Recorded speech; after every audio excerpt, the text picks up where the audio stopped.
அவ்வாறு நோக்கினால் எவ்வாறு நாடுவேன்?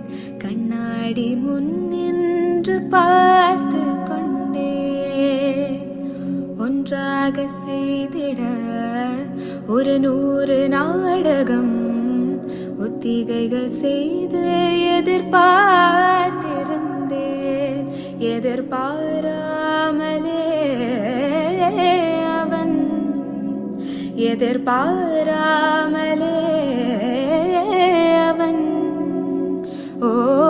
பின்னிருந்து வந்து என்னை பம்பரமாய் சுழற்றி விட்டு உலகுண்ட பெருவாயில்